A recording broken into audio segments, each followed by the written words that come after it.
Hey everybody, before we begin this podcast, I just want to thank some of our Real Ones patrons, including Becca Etienne, Georgia Mikowski, Tyler, Marcy Anime, Chance Holdup, Delaney Miller, Rana Cruz, Josiah Duncan, Jill LaFleur, Matt Cameron, Grant in the Back of My Dracula, Pablo Escobar's Hippos, Jackson Christ, Alec Felder, Cindy Nemo, Jeremy Bowl, Drew Wharton, I Like Books, Jonathan David, Max Kabaczynski, Mark Barry, Aaron Hilsamer, Darian Fisher, Cal 50, Noah's Refused Pimped Out Dave Matthews Event, Chris Wade, Jacqueline Kataga, Midwest Maxwell, Kevin John, Jake Wald, Eraser Ray Baby, Rob Marino, Max, Dylan, Waffle113, Gavin 490 Freak, and Maze Farms. Of course, these are our real ones. So hey, if you want to be among those names, support us on Patreon at patreon.com/Indieheadspodcast for $5 a month and get your name listed at the beginning of every episode, plus a bonus episode every month. All right, then, let's get into the pod.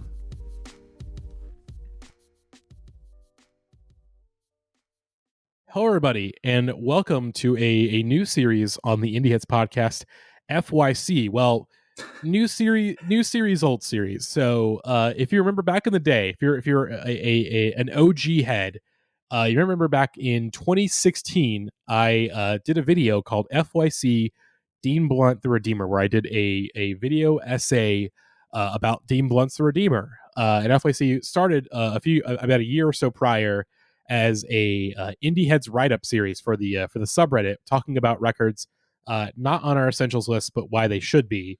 And eventually I was like, oh, okay, I'm going to do this as a video essay. And, you know, I thought the video essay was really good. I think it still holds up for the most part, surprisingly, for something I made in when I was in early college. But, I just didn't have time to do video essay stuff. I was just busy with school and other things going on. And one of the goals we set on our Patreon when I started was that I said that at a certain level, I would start doing FYC again. But that was back in November 2020, and now here we are, almost a full 2 years later of us hitting that goal. And I will just admit straight up, I just don't really have interest in reviving FYC as a video essay series. It's just something that I wish I had time for it, but at this point in time, from doing this, the podcast, with the Patreon for the last 2 years, for the most part, you guys mainly just want podcast content, and that's totally fine. And everything, we are happy to provide that. So that is what we're doing. I am retooling FYC as a new podcast series that hopefully we're going to make a bi-weekly series of us talking about new records and kind of going off on them. These are going to be shorter than our usual episodes. You're just, focused solely on one record, just an album, a new album or new-ish album that we're all, really digging and we want to talk about on pod. As of course, with the way this podcast has changed in the format, post Boat Rock series, is that we don't really talk about indie music anymore. We only talk about it maybe once. Yeah, only once every 3 months is when we actually talk about new music and indie music.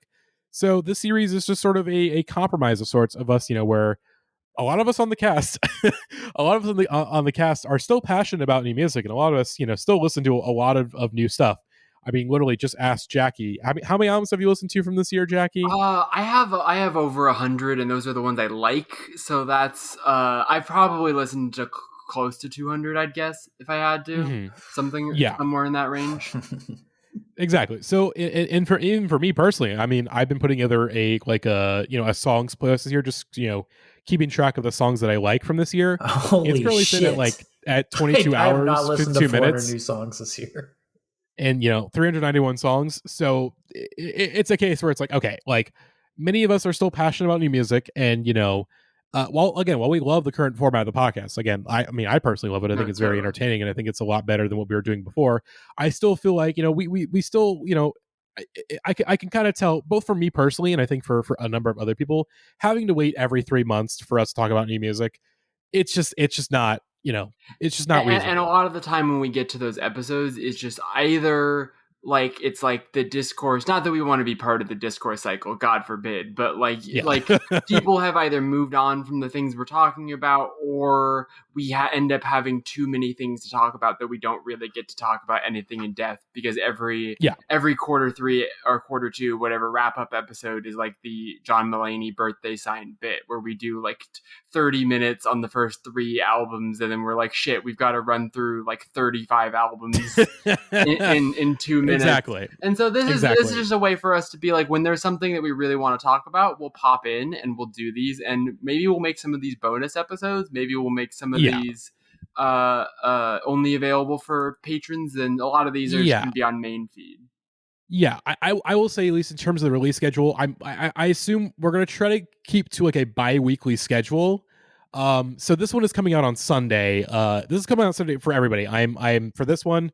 There's no Patreon exclusivity for this first episode here of FYC. But going forward, these unlike our regular episodes that have the 48-hour exclusivity period, these are going to be 1 week exclusivity period. So again, because it's bi-weekly, it's like, hey, 1 week.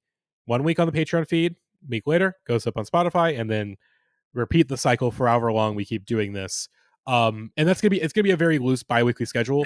I think it's probably not hard for the amount of music that we listen to. It's not difficult for us to be like, hey, for 2 or 3 of us to be like, hey, here's a record we like and we want to talk about it. Let's do a podcast episode on it. So especially if we keep these relatively short, which you can hear that I'm on this episode, so that's not a guarantee. But we're gonna try. But we do have something I'm very excited to talk about today. Do you want to just get into that now?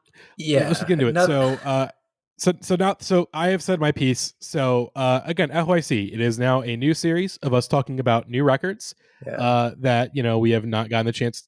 Again, not even just gotten the chance to talk about. Just like, hey, we are kind of refocusing our efforts a little bit to be more inclusive of being, again, we're going back to our origins as a new music podcast, but kind of recalibrating that to be, more or less what we're doing right now. Music is our lives. Music is our lives. We are taking the lessons we've learned over the past 2 years, and we are now applying that to new music.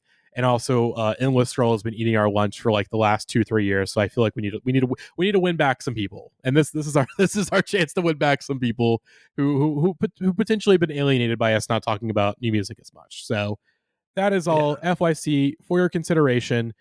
Episode number 1, Alex G, God Save the Animals. Woo! I've got nothing to say. This is Jackie and Max. I was going to introduce it by saying, listeners, you cannot see this because obviously this is an audio medium and not a video essay. But I have a Talking Heads shirt on. I have a crisp Habs blue ribbon in my hand. I am ready. We're here to talk about Mr. Sandy himself. I have a Coors Light, a red hoodie, and a orange beanie on, so I am ready as well. I really appreciate how this series started on Reddit as a way to talk about underappreciated, underlooked at music, and we start this series off by talking about underappreciated, underacclaimed indie stalwart Alex G. I'm very excited to be here with Jackie tonight. Exactly. Yes, no one is talking about Alex G. We are martyrs on the cross. Miranda had a really funny tweet about that. They should have named it Earth. Anyways, every white boy has a phase where they discover Alex G, and it's like a caveman discovering fire. But we're here to talk about Alex G's new album, which is called God Save the Animals, and it's definitely one of the big indie event albums of this year. I think from the moment it was announced with Blessing, even though I think feelings were overall mixed to positive on Blessing, but it was a left-footing lead single. Mm-hmm. Like, it was not meant to give us the whole picture, but sort of to throw us off a little bit. Totally. Especially with Alex rocking the spiky blonde hair in the music video, which is still insane. But this is is it the 10th album by Alex G? Yeah, it's the 10th album. 9th. Well, at least on people debate 9th. Winner, I think. Yes, I've never listened to Winner. Winner is not available on streaming. Whether you count that as one of the records is whether it's 9 or 10. I think canonically we can call it 10. It doesn't really matter, I don't think. It doesn't matter, but I think I just wanted to say that because as we were talking about before this episode, it's crazy to think that this is Alex G's like I have become a wily old veteran and I'm growing up and having a baby and my life is changing album when this motherfucker is 29. Like he's like 3 years older than us tops. Like he is we forget how insanely not only prolific he was for the last 10 years, but also that those first albums were made by a literal teenager. And I think it's interesting the way we interact with Alex G's really early work and like appreciate it critically. Like it's completely fine for like full grown adults to like have these conversations about Alex G's music, but like at the end, like Race is an album made by like a 16-year-old.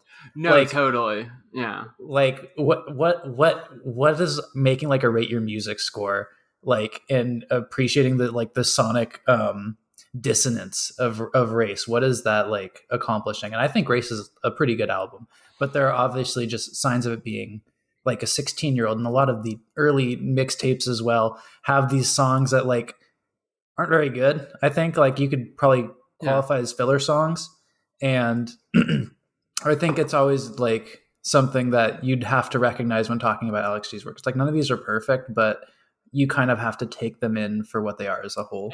And I think that's part of, as I've been going back through his work after listening to this new album, like part of what is impressing me so much about it is that the Alex G thing is very hard to quantify. And as other people have identified, particularly on the Endless Scroll episode they did about this, like if you don't get Alex G, listening to people talk about Alex G is the most annoying thing in the world.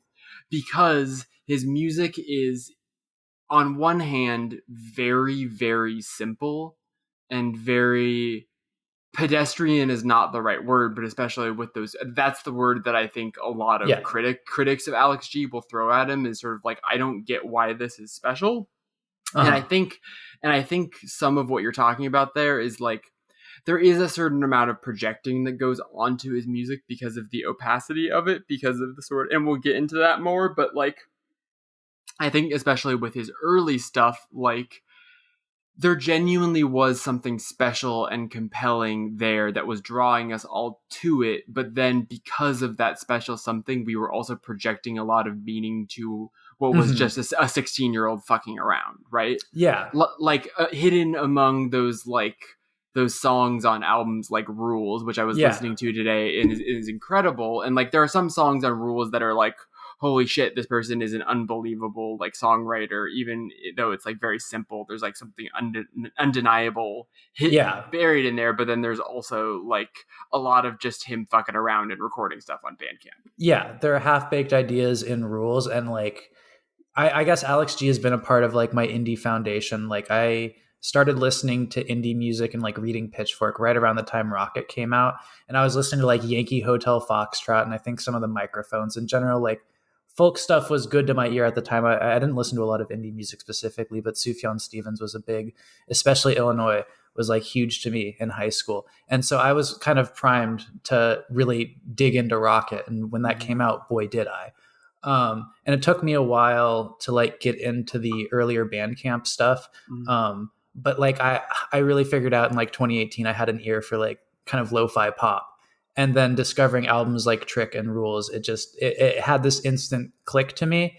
And I think there's like a beautiful little imperfect, like everyone is going to talk about like the imperfections in Alex G's early work and why that's important to like the lo-fi element of Trick being like a bunch of like little folk rock ditties is kind of essential to like a lot of people's development with Alex G. And totally.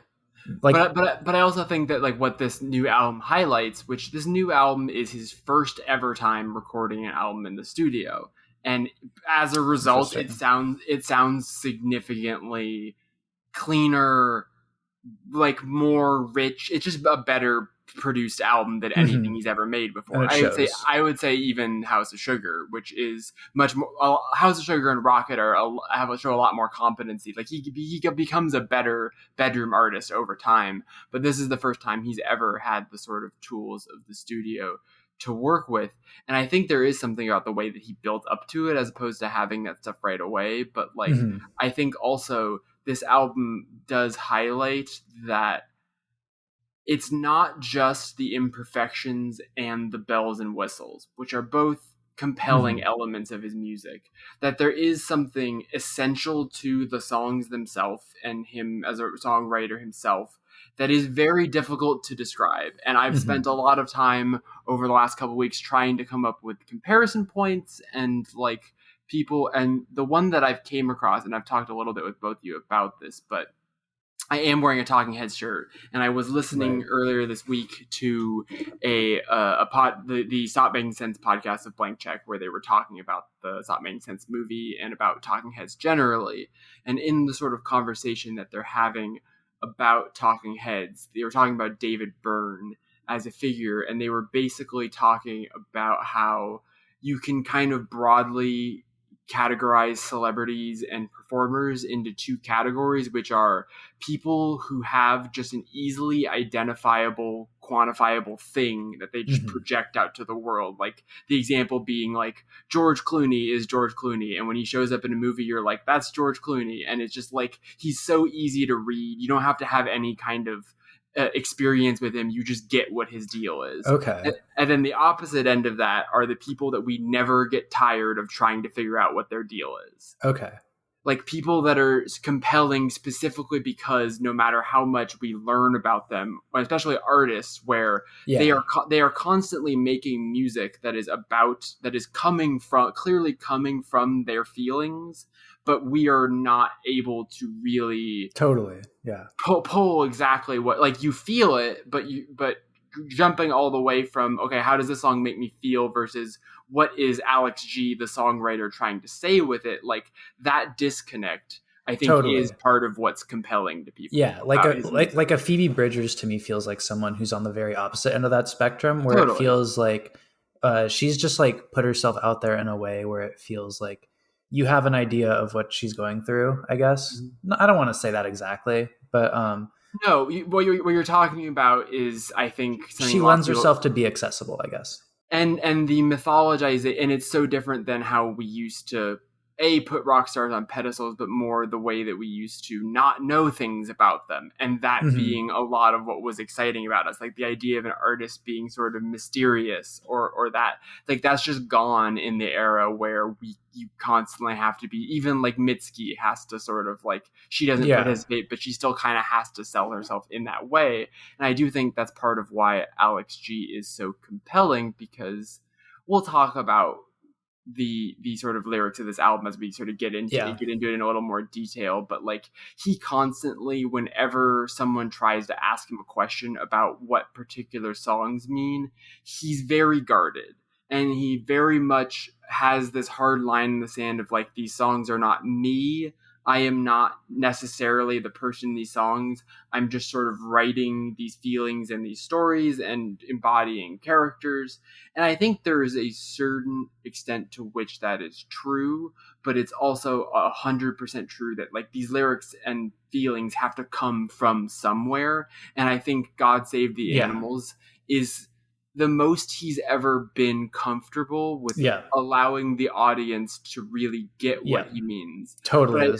But now to get into my feelings on this record, like, I think this is the best Alex G album. I think it's the best album he's ever made. And the reason why I think it's the best album he's ever made is it has all of the things that have been compelling to me about him over the years, like the left turn experiments, and the really great pop songwriting, and the sort of mysterious lyrics, but also the very relatable, easy to feel lyrics, like all of these things that we've been talking about.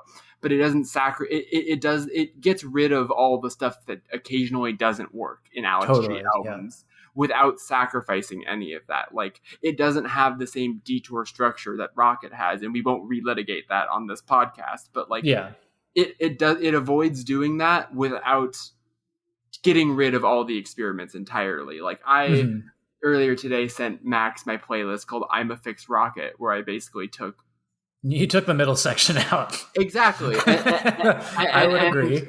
And I think that makes it a better album. However, I kind of didn't want that to be like, that is not what my ideal like future Alex G record was. You want Alex G to go for it. I want him to go for it, and I want him to incorporate it all in. And this is the first time where it feels like, oh, all of those things that are being tacked on are not being tacked on. They feel very purposeful, and they feel like they're being deployed in very specific ways, rather than him being like, all right, and now I'm going to do a little interlude track where I pitch my voice up and I whatever. Like, And he does stuff like that all fucking over this album. Honestly, almost more than he ever has. There's like vocal manipulation on nearly every track. Yeah. But on every single track, there's like a real clear sense of like why he's manipulating his voice, or there's a real clear like emotional impact of each choice that he's made, as opposed to sometimes when it feels like he's just doing shit to do it. Yeah, I think I don't know if you would agree with this, but I think Rocket and the last 3 albums in general are a new album, like a new era, or like a specific era of Alex G. Obviously, Beach Music was his first like studio album, but that's almost like a non-canonical debut. I think it's okay. DS is his first label. I technically DSU is his first. Beach was his debut for Domino, which is definitely a big jump up for labels for him. DSU is technically his first album on a label. Gotcha. Beach Music is his first for Domino. I would agree with Apologies to the. I would say that the first run of records basically up to DSU are sort of one chunk. Mm-hmm. Yep. And then DSU and Beach Music are kind of the Alex G albums I've spent the least amount of time with, because they do feel like they're a little bit in the weird middle zone between the raw early stuff and the more fleshed out like modern stuff. But over the last 3 records, he got closer on House of Sugar to mastering it, where I think House of Sugar is a much more consistent record than Rocket, even though similarly with House of Sugar, like it has a still kind of similar structure, and I'd kind of still like it better if it took out the middle. And like Rocket and House of Sugar are structurally very similar to me.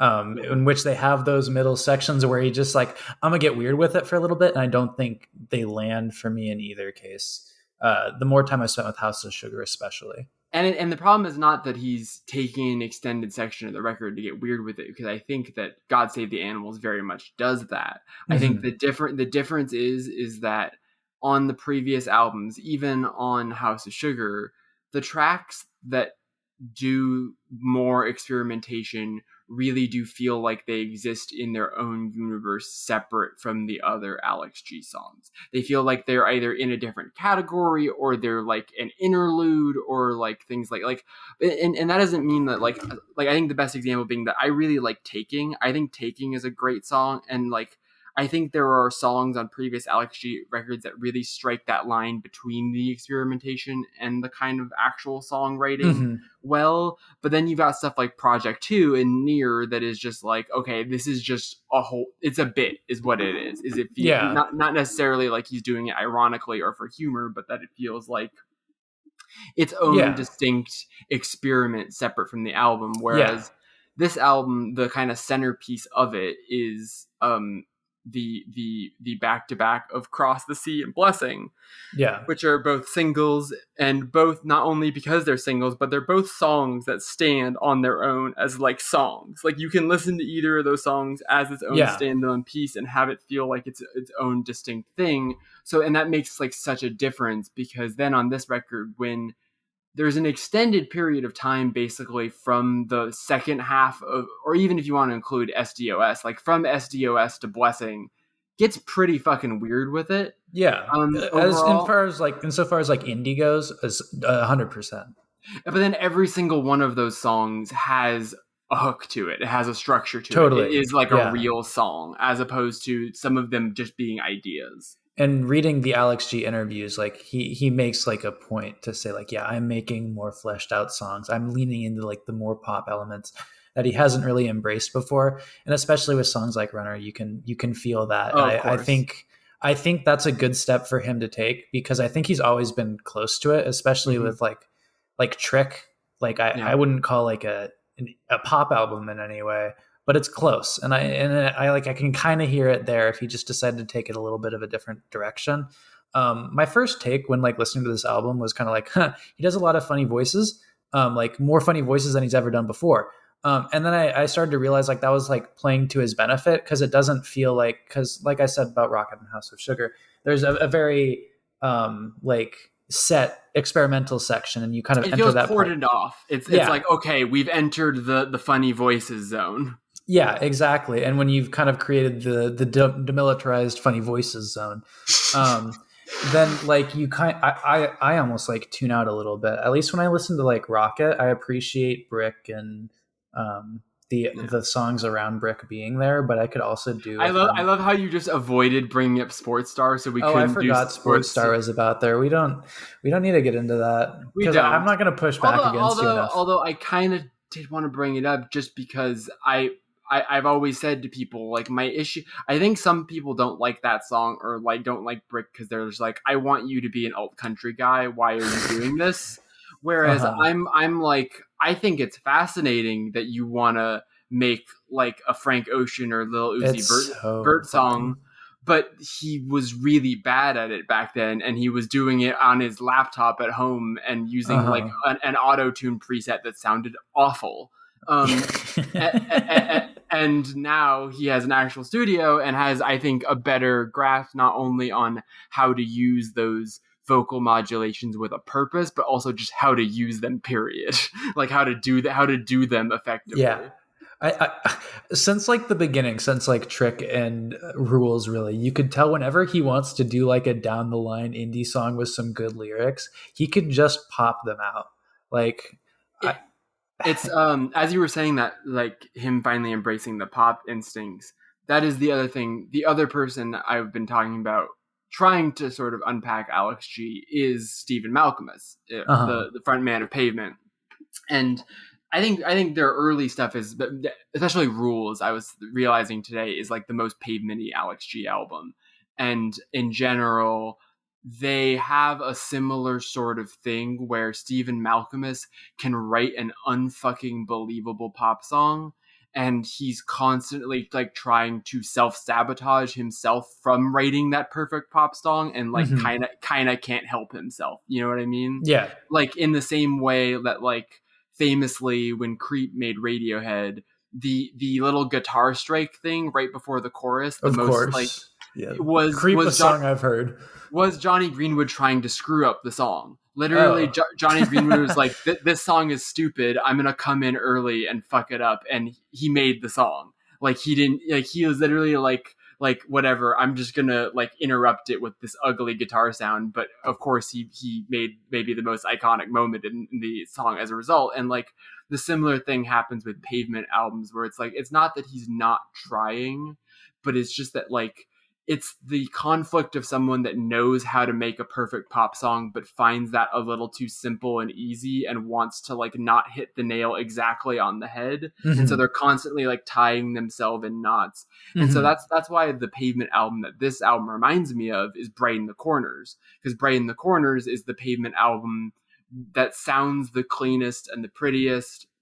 It's the second to last album that they made, and it's the album where they embrace the more pop elements of their songwriting more than ever, while still making it very much a Pavement album. Like, I think the thing that a lot of songwriters like Alex G or Stephen Malkmus fear is they sort of fear that, like, if they try to fit their music into these rigid structures, that they're like dumbing down their music, or that they're going to make it. But like, I think this album is incredible proof that, like, no, like, even when you're doing a quote unquote straightforward song like Mission, there's something about it that makes it unlike if anyone else on planet Earth wrote that song, even the exact same lyrics. And that's when you start to get to sounding like a stan. You know what I mean? Is it's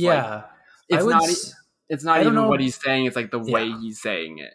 I don't know about you, but there was a lot of talk about the cult of Alex G, and I'm not in the cult of Alex G, and I'm not sure where you would be, but I'm at the edge of the gates. I'm like on the hillside, like with a pair of binoculars looking in and seeing what's going on. I'm not there, and I don't think I'm ever going to be like an unreasonable, maybe I am already an unreasonable Alex G head. I think we're both pretty close, but I think you're right to identify what I feel is that this is the first Alex G record I like start to finish, which sounds like a backhanded compliment for someone that I was just like praising so much for the last, because like I like a song on pretty much every release he's ever put out, and I've been compelled by his work from the very beginning. But it wasn't until I heard this record that I sort of realized, like, oh, I've been waiting for him to make this the whole time. I would say the same thing, and it's funny that we say like we've been waiting when he's still like 29. It But is, this, yeah, it's hilarious. and Yeah. we've seen it in our Discord. A lot of people who haven't been Alex G fans before saying like this is the one that converted me into being an Alex G fan. And I've made a lot of messages in the past about how he's going to make the one. Just you wait. He's gonna do it. But honestly, I'm not sure if I ever like truly believed it. I kind of just had this feeling like, yeah, his next album's probably going to have some tracks that I end up not liking, and he's going to have the sequencing all fucked. Um, but I don't know if this one really, like, Early Morning Waiting isn't my favorite song, but it's pretty inoffensive. It might be the first Alex G song to be too long. I would agree with that. I mean, that was the note that they had in the scroll episode, and I kind of agree with it. Although I will say it has grown on me as I've kept listening on. It's cute. It. I think the thing that doesn't really work is just that the chorus, if you want to call it that, like the little central early morning waiting, like that that part is just like, it's not that compelling, and it's not like a bad hook, but it just stands out on an album that has so many fucking catchy like hooks and the blessing and voice is so much fun to do. The blessing voice every day is a blessing. So I loved Blessing. Loved it as a single. Liked it the first time I heard it. Like, that was fucking weird, but I think I loved it. And then with with more time, I was just like, oh yeah, this just rules. Like, I just think this is great. But once I heard the album, it clicked into an even deeper level for me, especially because of the way that this album, not only is it well paced, not only are there not any like parts where it gets fucked up, but there are like all these really clever mirrorings that happen across the record, where like the whisper vocals on Ain't It Easy, which is my favorite song on the album and like my favorite Alex G song ever, maybe. Wow. It's like up there. But like that song, like the whispering on that song makes the whisper vocals on Blessing hit harder, and like the way that the end of Cross the Sea almost transitions perfectly into Blessing, but like not quite, and like that is all of these like different echoes across the album that are like similar but not exact. And I think it's very like purposeful and very like constructed in a way that the last Alex G records aren't. Yeah, because like he's always been a control freak, but this feels different in that respect. Yeah, I it seems like in his music and in his general oeuvre, he tries to present himself as someone who isn't like super in control or aware of the music that they're producing. But I don't, and like we talked about how he wouldn't talk about himself in interviews to avoid like being vulnerable about those things. I think he very much, like he said in I think his Pitchfork profile, but like he very much cared about the production and how this album sounded, and making like he called it like not organic necessarily, just to like emphasize that point of making sure that everything was perfectly well crafted, and kind of sounding right. And if you go back to his earlier albums, obviously that doesn't at least sound like the case. Yeah, but I also do think that like you said, it's not that the imperfections make it quote unquote like more real. It's just like there's all these interesting quirks that these songs have that I think plays really well with how simple the lyrics are. Totally. Because of the fact that he will take these phrases that are so kind of elemental and will add so many layers of emotion onto them, because he's saying them in a way that is not super controlled and precise. Like he's allowing his voice to kind of yodel and crack and be, and even on this record where he clearly is putting more effort, like he said like, I really wanted to make the vocals like good on this record. Like it in the past, it felt like part of his lack of perfectionism was a sort of defense mechanism of him. Like he literally said, like, I used to not care, like try to mix the vocals well because I didn't really think I was good at them, and like didn't want that to be like the focus point. Whereas now he's like very purposeful of like the vocals are the key part, and like I want to do them well, but he's also still not. It's not like he became like a perfect singer, you know. And I think those quirks like add so much to songs like mission, which I do think we've been talking about his songwriting as being so simple. Like these are fucking great songs. Like so many of these songs he wrote the hell out of. But I think sometimes he uses some very simple phrases, and I think he is really good at evoking a lot of emotion out of simple songs and phrases, and like turns of speech. But also when he needs to, he can write a verse. I think of Powerful Man specifically. Like if he needs to write some good lyrics, he sure can do that. And when you were talking, just for a second, I kind of like, obviously Will Toledo is someone that kind of like exists in this similar space. I just didn't want to talk about him too much, but it like came into my brain. So I figured it had to come out a little bit. I don't know if I really even want to make any comps to Will Toledo. I just like the Bandcamp guy that like, but kind of rose to indie stardom. I think it is a good comp though, because I think that look at Madlow. There's a degree of like that they're very different in that you kind of always knew what the story behind Will Toledo's stuff was. Like, even though I think he's just a less private person. Yes. And he was also sort of looking for an outlet to share these things that he wasn't getting in his real life. Yeah. And that he was sort of okay with the fact that everyone knew, like, and I think that was a lot of the mythology around it's almost it's almost like the two ends of the David Byrne spectrum that you were talking about earlier. Well, I mean, that's just, we're getting closer and closer to something I kind of theorized to Maddie in the office, but probably shouldn't say on the podcast, which is that I mean, I can say it and I can take credit for it.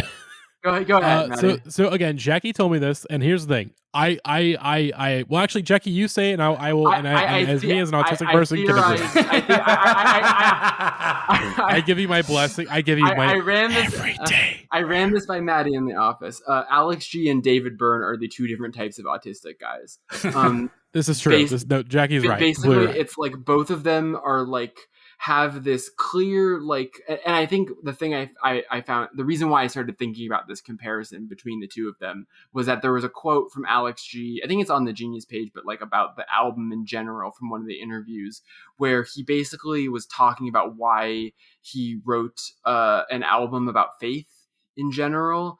And it was, he basically said, like, the way he described it, he was basically like, I had a lot of friends that like turned to religion and it seemed to really help them. And so I wanted to write a record that was sort of exploring those ideas of faith. And then at the end of it, he says like, and by the end of it, I don't really feel like whatever that means. Like, I don't, he says by the end of it, I don't think I understood what faith means, which is why this makes this such an interesting record. This is not I started going to church album. Yeah. Even though I'm sure if you didn't know anything about Alex G, you could maybe think that it is. But thinking of him as a Christian rocker is pretty awesome. It is hilarious, and the Jesus is my lawyer stuff. Like, there's a lot of there's a funniness to it, but I think that the quality that quote had was very much how David Byrne talks about like. I wonder if that's a play on Jesus is my savior. It sort of is, I think, but like that it's like a human being, an alien trying to understand human behavior, and I'm not saying that's what autism is, but I'm saying that it's what makes his songwriting so compelling is both this like deep relatability, but also this sort of curiosity that you feel, and that's what makes the Talking Heads songs so compelling to so many different generations of people. Is like the Talking Heads music is so sincere, but also kind of sarcastic. Mm-hmm. It's very light while also being very haunted and kind of dark. And it's like very, and the key thing, and they identify this in the Blank Check episode, is that it is somehow the most pretentious music of all time. And it never comes across that way.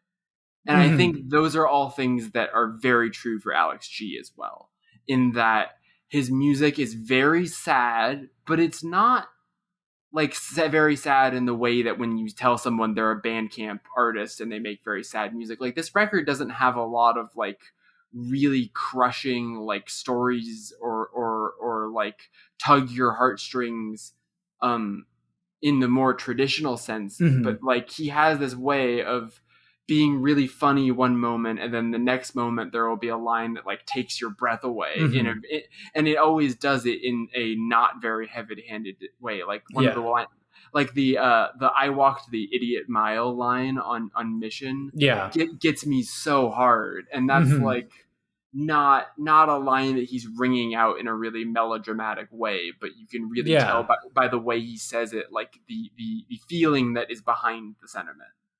Yeah, and I think when he speaks in like these vague vignettes so much, and he like sets these scenes, and like you're saying, like talking about feelings and emotions from an outsider perspective, and writing about tons of songs through the perspective of other people or animals. Like when you have songs like Mission, where it really, and this album in general, I feel like he, like you were saying earlier, he's letting you in, and you really feel like, oh, this is like Alex G actually talking to me this time, instead of like him beating around the bush a lot, where you can still kind of gather an idea of what he's feeling and thinking at the time, but you have to do some of the legwork on your own.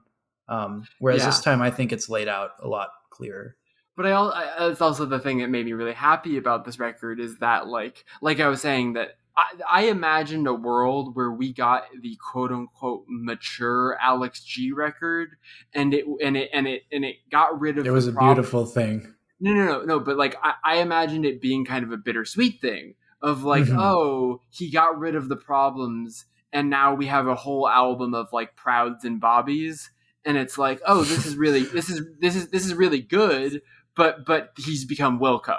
Like, you know what I mean? Like, I was worried that the only way we were going to get a quote unquote mature Alex G album is if he said like, enough with this foolishness and tomfoolery. I'm going to put away the cartoon voices and just make a straightforward indie folk record. And he didn't do that. No. He said, I'm going to do even more silly cartoon voices, and I'm going to make my best record of all time. Like he finally did all of it in one package. And that's why I do think this record is probably going to convert a lot of Alex G fans, because it really does give you a pretty wide swath of like what he does as an artist in one package.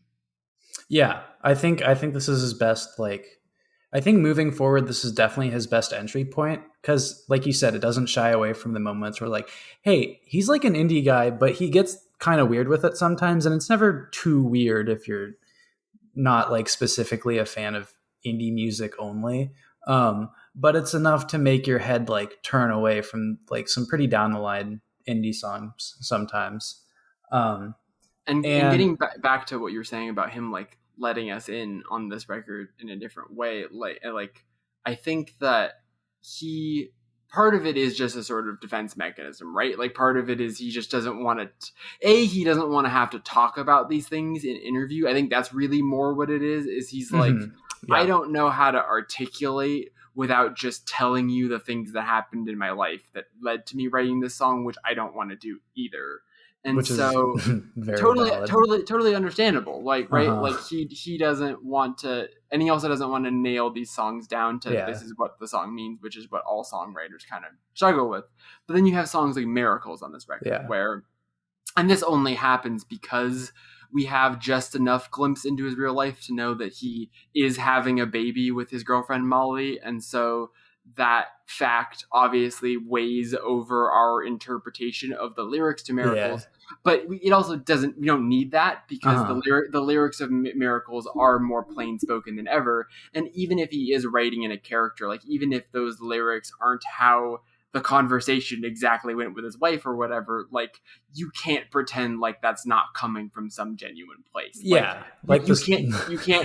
can't tell me that Alex G, there's not some part of him in there. Yeah, like the second verse of Miracles especially, like you can't really lay it out any plainer than it is laid out for you. Exactly.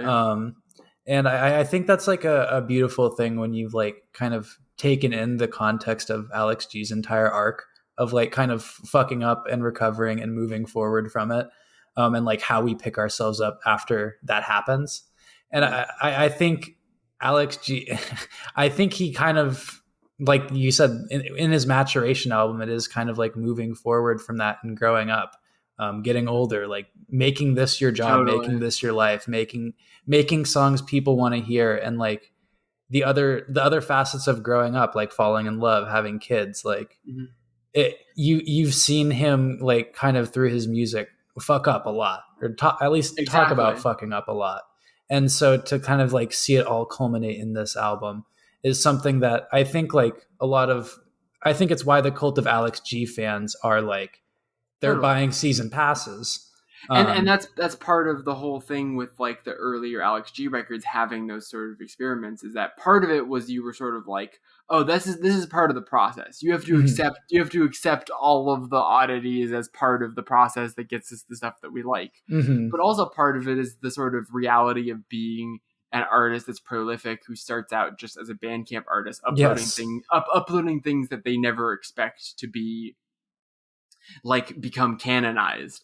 Like that's the difference between Alex G and someone like David Byrne, is that we didn't hear a debut record from the Talking Heads until they had played a lot of shows and they'd really honed their thing. And this is like, and that's part of why we have this weird relationship, because there's like a universe where Rocket is the first Alex G record, which is crazy to think about.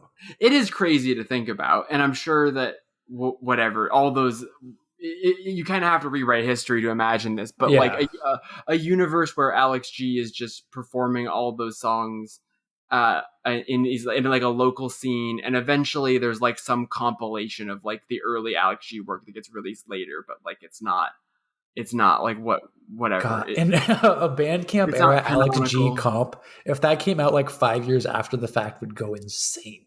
Oh, people would lose their fucking minds. But the best songs off like those 4 albums would make such a good like greatest hits album. Exactly. But that like we sort of got to see him work out the kinks in real time and go from being this like amateur artist that had this real clear like just sort of thing there, go to being all the way fully formed into what he is now. Yeah. And also seeing him grow up like as a person, because even though his songs remain pretty oblique, there are a lot of parallels in this record to the stuff that he's writing about, the stuff that he's written about before. Like we were talking today earlier about how so many songs on Trick talk about animals, like constantly, like not even just songs like Whale, but like, like across the whole thing, like, and how that record is really concerned with animals as being sort of just these kind of like, whatever, like beast, being like a sort of beast, like not very whatever, not a civilized creature, whereas now I think run and be free. Now it's more of a like animals are like these innocent creatures that need to be protected, and like obviously that comes a little bit from the religion stuff and it comes from the family stuff, but like when you compare the verse in Powerful Man where he talks about his mom and he says she went in for a hug, then it bit her on the cheek, that was pretty funny to me, but I guess I should have some more sympathy, I never raised a kid, but I bet I'd do a good job if I did. The little violin swell is probably my favorite little moment. Really, like the just Rocket and Powerful Man, the violin is oh yeah, going crazy. It's going crazy, but like that the evolution from him sort of speculating about it as a hypothetical versus it becoming a reality for him, and that being so exciting to see, and how it's coming along with this artistic, it just feels so satisfying to be like, oh wow, he's really honed the thing that he's had the whole time, but he's also found a way to make it a little more accessible while also making it even weirder. Like it just seems impossible that something could improve in all the ways that it needed to improve, and it feels like it comes so naturally, because it really does feel like it's come from like, there's also a lot of lyrics about drugs on this record and a lot of implication that he has like kicked drugs in some kind of meaningful capacity, or I mean there's been a lot of debate about the had to put the cocaine in the vaccine lyric. What does it mean? I think I've now come all the way around to like a sort of galaxy brained interpretation of it that's like he's putting the cocaine in the vaccine to make him immune to cocaine. Like he's getting a minor dosage of it. Basically, he's it's whatever safe injection sites, you know. Like, but totally. But I don't know. I think you can really just feel the sort of the energy of it that comes from this record of like the way that he's changed as a person without like projecting it onto him. To make a sports comp, because you're the only other member of the podcast that, shout outs to Wilfred Thrill, but that would get it. But it's like a high value raw prospect that gets drafted in the NBA in the first round. And you see the flashes, but they're an inefficient shooter. They can't play defense, but they came back this year. They figured out how to stay on ball. So you're saying Alex G was putting in the work in the gym this summer? Alex G put in the work. He said, how am I going to get more weird and less weird at the same time? He figured that out, got back to the drawing board, and he came out, had an all-star performance this season. Are there any like specific moments we want to sort of really get into on the record, or any songs you want to talk about in a little more depth? SDOS was a huge grower for me. The first time I heard it, I was like, kind of, what the hell is this? But I think the washboard effect is incredibly cool. Yes. I think the vocal effects that he uses are awesome. It's a certified white boy wiggler. I think it took me about 3 listens to figure that out, but once I did, I realized that it's really like a key to the album. I think I was initially off put because I'm kind of used to hearing the weird part of an Alex G album for the first time. I go like, fuck, here we go. What are we in for this time? No, totally. And after a couple minutes, it was like, okay, I think it kind of washed over me the first time. And then coming back, it was like, oh, wait a second, this was really good. Mm-hmm. I think No Bitterness has like 30 seconds of hyper pop to satisfy teenagers with short attention spans. Although I think it really works, and like the handoff is surprisingly impressive. Like it doesn't feel clunky at all when it makes the jump from what it is to the end of the song. You know what I mean? Yeah, I would say I like that part. It's just a comment I made on the drive to work today. It's a fun little inclusion that he makes. He like sticks to what I think the Endless Scroll Discord or podcast made this comment as well, but he usually likes sticking to one idea per song, and this is like the most it's felt like he's made like intra-song shifts and like really changed the tonality within an individual song rather than kind of making a new song out of it.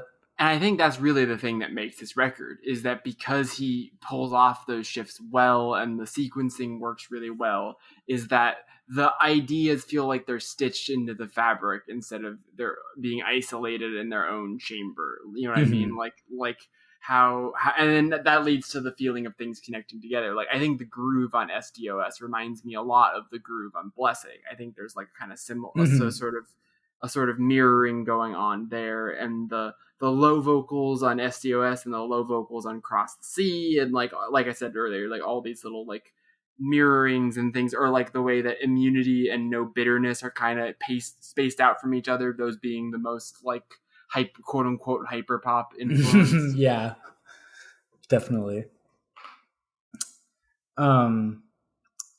Miracles, the little God Save the Children, or the Sinners and the Children and the Animals too. It's just a very fun kind of use of kind of skipping a beat. I don't know how you'd say that exactly, but playing totally within the beat. Yeah, exactly. And I think in general that song, like we were talking about how he can write a song when he wants to. Miracles is fucking...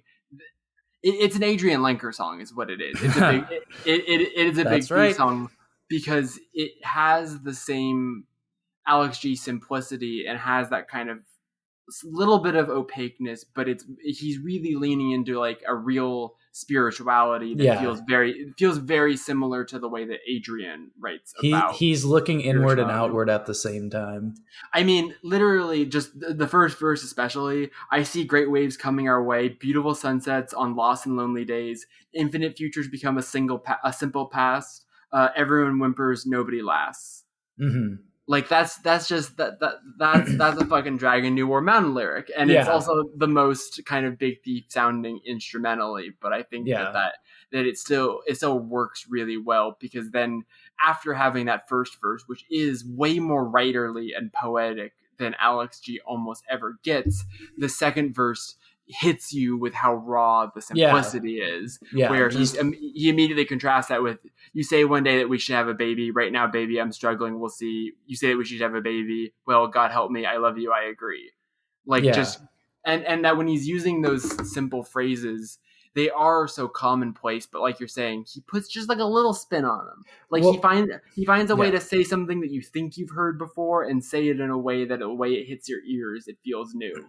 Yeah, and I think with someone that has spent so much of their career in music, like shying away from being personally vulnerable, it feels incredibly vulnerable to just say those kinds of things so plainly, which I think he does on this album, instead of like putting it under the guise of characters and animals, just kind of saying his feelings in the form of really simple lyrics. It can hit you on the head.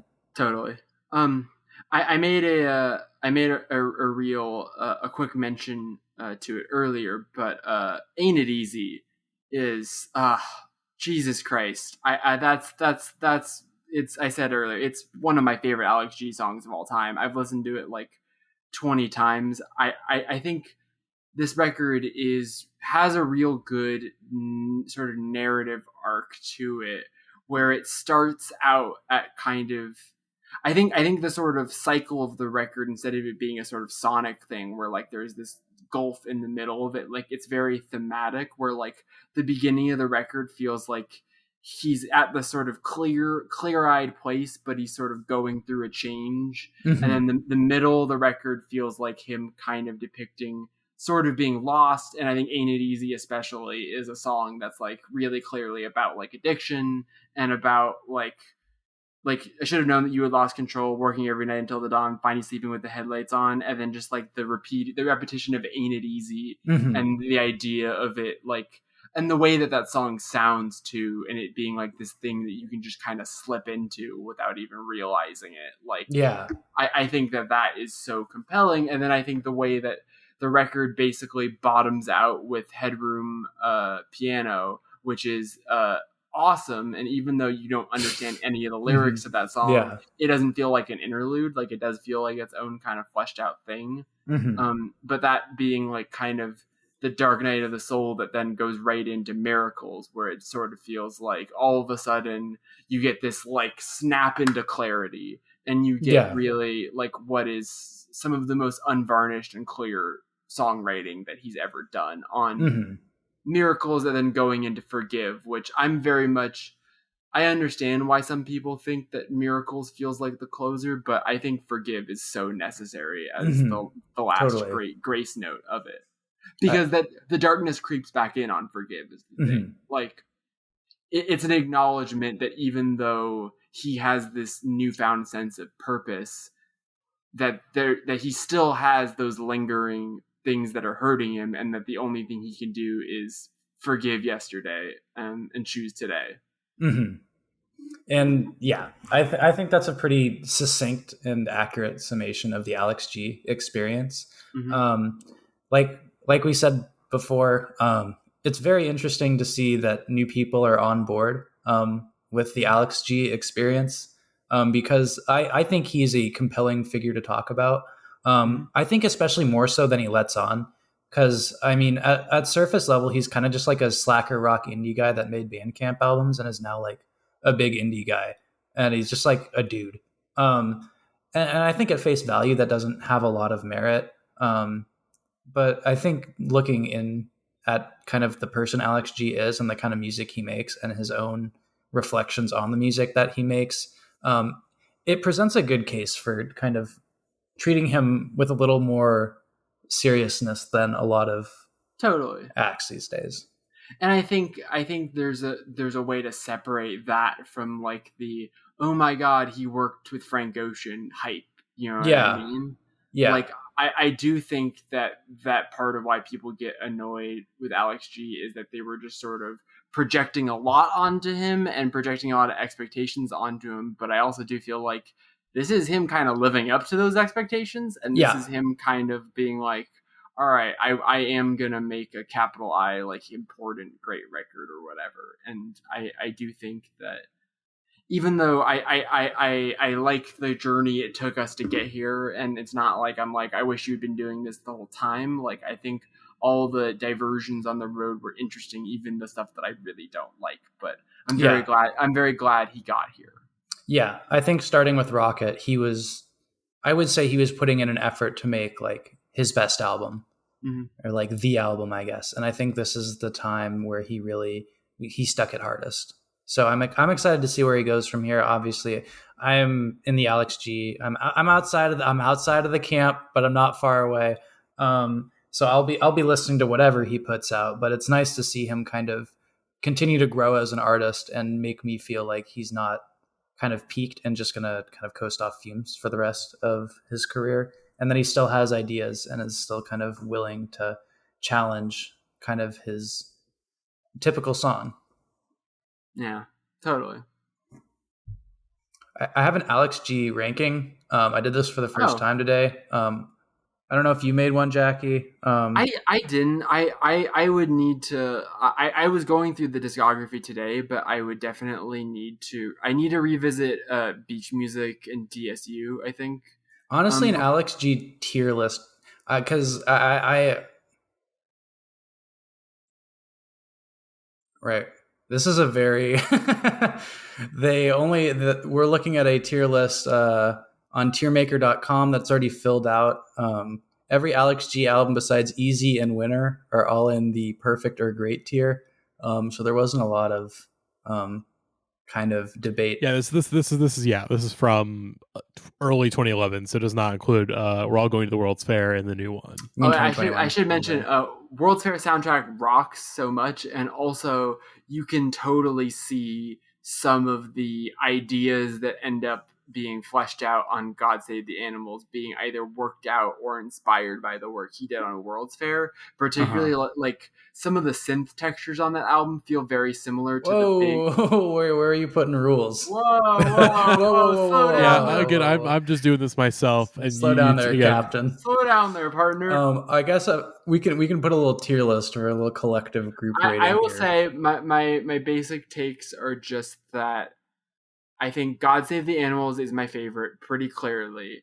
I think House of Sugar is number 2 in that it's not quite a perfect record, but I think has some of the highest highs of his career. Mm-hmm. And then right behind that, I would go Trick, just because I think that it doesn't have the major flaws that Rocket has, and has, I would say, probably the most consistent hit rate of like big, important early Alex G songs. Yeah, I think Trick is the most important of the pre-Rocket. Although I will say, as I was listening to Rules today, I think I'm going to put Rules 4 above Rocket. Wow. Which is wild, but I really like Rules. I think Rules is great. As I said before, particularly the title track of Rules and Message right after it, that's some real fucking pavement shit right there.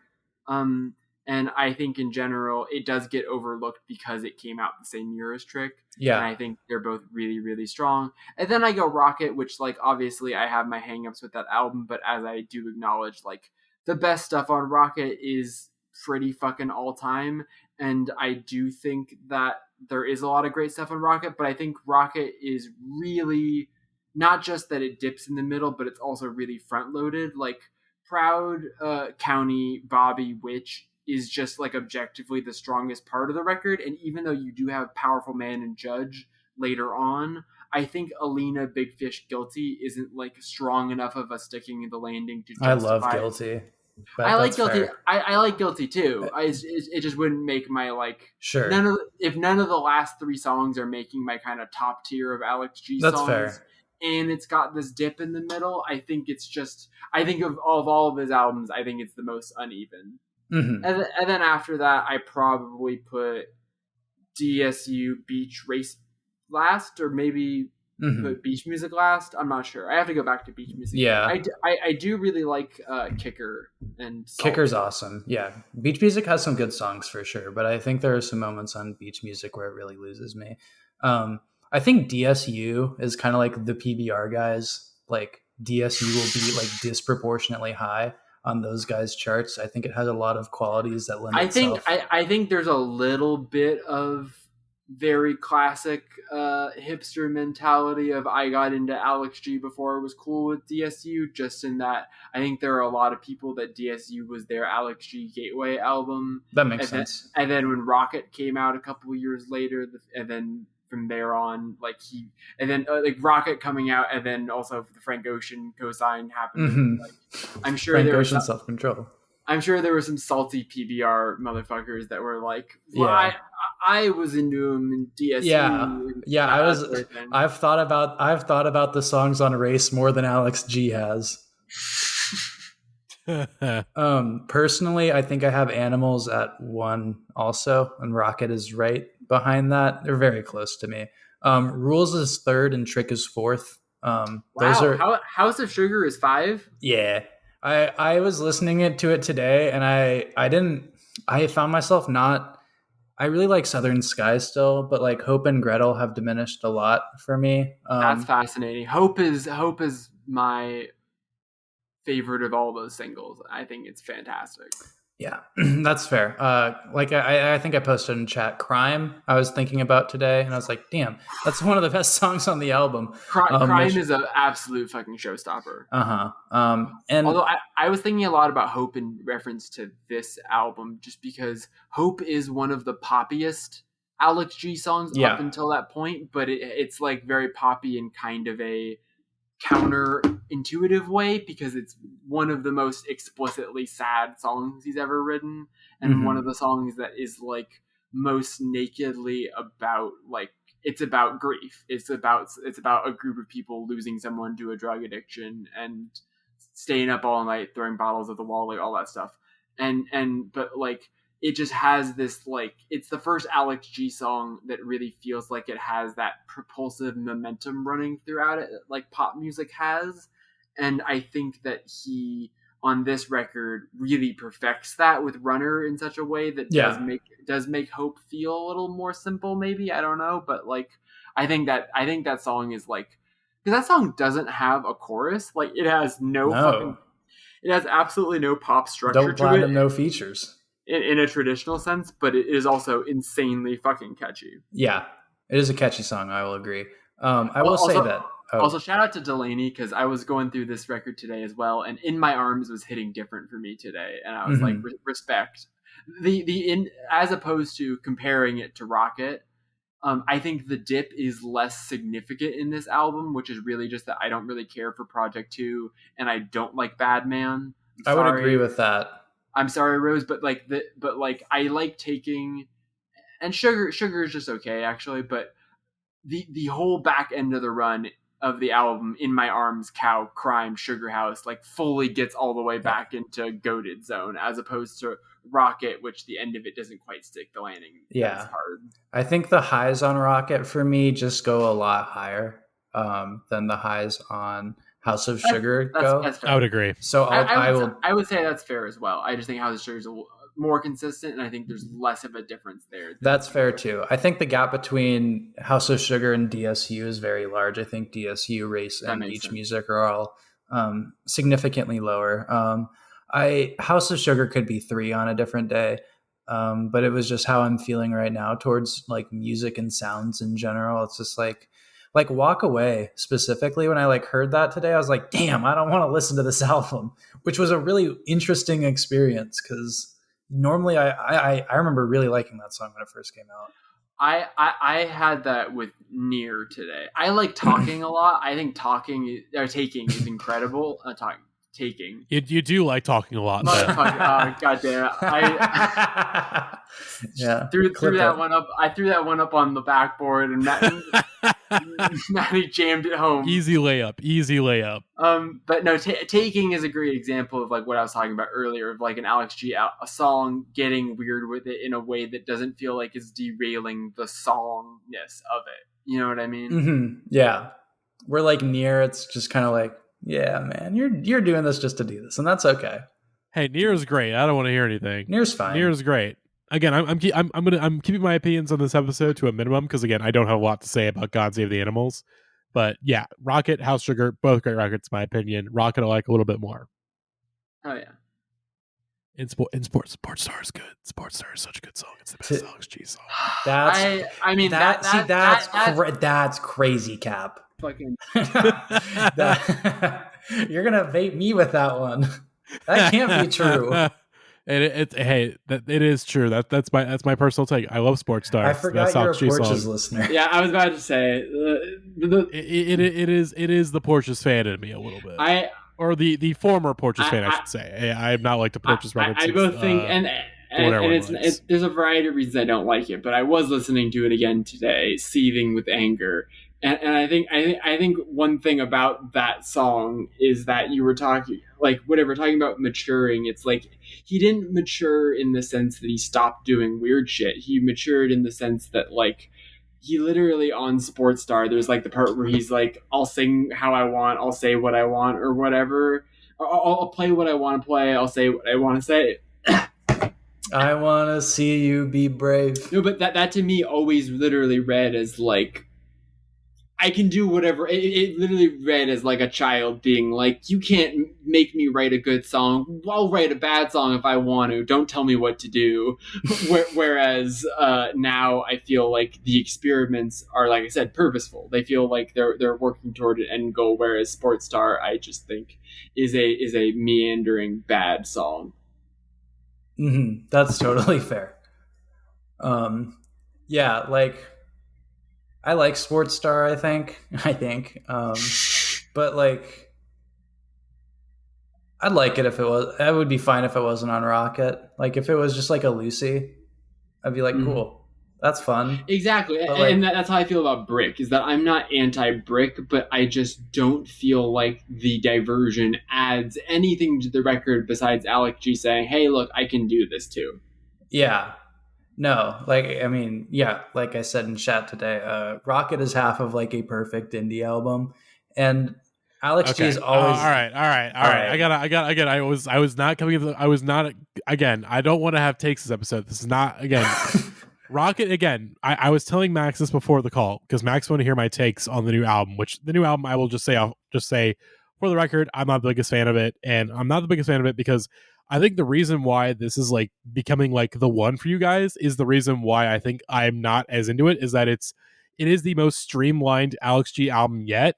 And because of that, I don't think I like it that much because part of the fun of the Alex G album formula, especially on like Rocket and House of Sugar, is just how unwieldy it can get and just how like, hey, we're going to take a wild diversion here for a couple songs and then we'll get back to the good stuff. I love that shit. I love when an album is just like, all right, I'm going to do something completely different. I'm going to follow my muse in a different direction for just these brief period of songs. And then we'll kind of come back in a little bit and reel it back in. Like, I love that shit. That's why I love Rocket because the diversions, here's the thing. All the songs on Rocket are good. I don't care if they flow together super well. I think the album, despite the crazy diversion it takes in the middle, I think the album flows pretty goddamn well. I think the fact that there's such a, like from Brick to Sports Star, the fact that there's such a giant 180 turn between those two songs and then, you know, the 180 turn from that into Judge, I love that shit. It's just, it's very exciting. It's like I'm tuned into a kid's college radio show or whatever. Like I love how fucking wild it gets.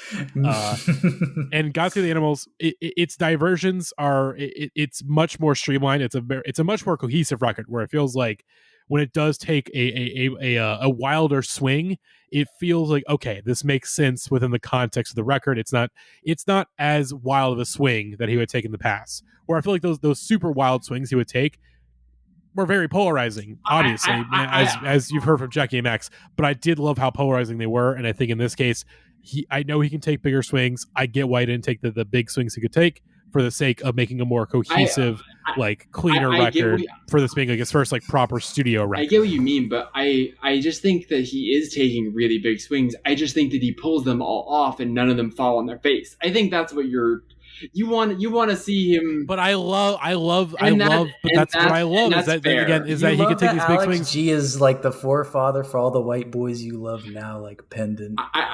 Yeah. And what about it? What about it? No, I'm not shaming you.